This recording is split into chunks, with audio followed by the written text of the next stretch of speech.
yo siempre he considerado que el bolero no es una canción hecha por un simple pensamiento. Para mí casi siempre son vivencias. Son situaciones que alguien vivió y que las plasma, ya sea por amor, por desamor, por añoranza, por esperanza, por felicidad, por tristeza. A diferencia de algunos otros géneros que son también bonitos, pero no tienen esa profundidad. Y a eso le sumas una muy bonita armonía musical, pues es algo perfecto, ¿no? Sí, y el trío es un género que tuvo su época dorada, como el cine mexicano. Sí. Y pues cuando empieza el nacimiento de los tríos, por allá serían los años 40, 50, no sé. Pues mira, el origen del trío, de lo que conocemos como trío, los Panchos, por ejemplo, fueron en 1944, justamente en Nueva York. Sí, ¿En Nueva York? En Nueva York. ¿Pero por mexicanos? Por mexicanos, por el gran Güero Gil. Alfredo Güero Gil, él estaba en la milicia de Estados Unidos y justamente tocaba música clásica. Okay. Dice por ahí en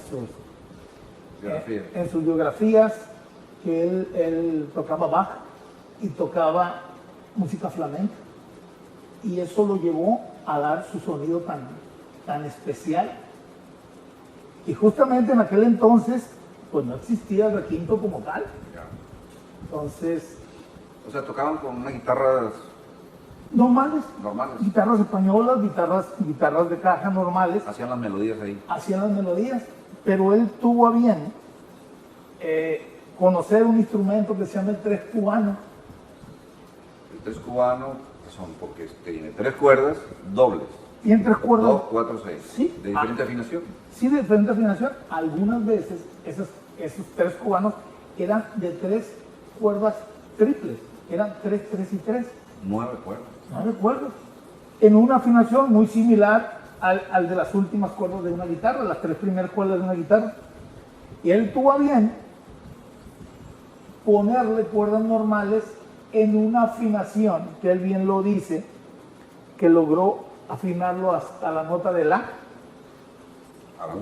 Aguda, las 440 vibraciones. Y ahí fue cuando empezó a crear el concepto que conocemos de 2 guitarras, un requinto a 3 voces. Después de ese experimento, si se puede llamar así, estando en Nueva York. Estando en Nueva York, ya aquí en México, en Paracho, Michoacán, con una familia de apellido Amezcua, él ya mandó a hacer esa guitarra chiquita que conocemos y que le dio el origen al requinto. Pero estamos hablando de 1944. Son muchos años.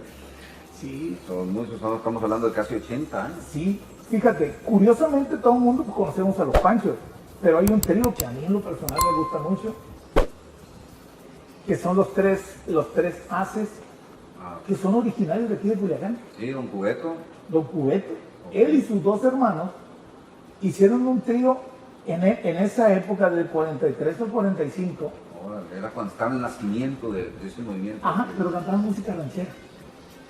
Justamente cantaban música ranchera. De hecho, 2 de sus hermanos se dedicaron a la música ranchera, pero Cubeto, tío de nuestro ídolo Julio César Chávez. Es correcto, tío, hermano de la mamá. Así sí, es. de la mamá de Julio César Chávez. Sí. Con el señor Marco Antonio Muñiz y Papá Neri, le dicen Papá Neri por lo virtuoso a Juan Neri, pues formaron los 3 haces, pero curiosamente es sinaloense, que es uno de los tríos más importantes del mundo y es uno de mis tríos favoritos. ¿verdad? Y dejaron un legado tremendo. O sea, impresionante. Y sí, los dandies, los haces, los panchos, los caballeros. O sea, fue una playa de tríos buenos. Y cada uno con un... Te voy a ser sincero, yo cuando escuchaba los tríos de hace 30 años, bueno, no, más para acá, hace 10 años, no veía diferencia. Después de sentarme a platicar contigo, empecé a entender el concepto diferente de cada trío. O sea, ciertamente todos los tríos tienen sus guitarras, sus requintos, su forma de cantar a tres voces, pero ¿cómo te diste cuenta tú? O sea, ¿cómo distinguiste qué definía los panchos de los haces? O de los dandies, Principalmente los estilos. Okay. Por ejemplo, en el caso de los requintos, por ejemplo, el famoso Güero Gil, aunque era un maestro clásico, sí, pues tenía una técnica clásica combinada con el flamenco, como te digo. Pero en el caso de Juan Neri, era un guitarrista jazzista. Juan Neri estaba en los haces. Ajá.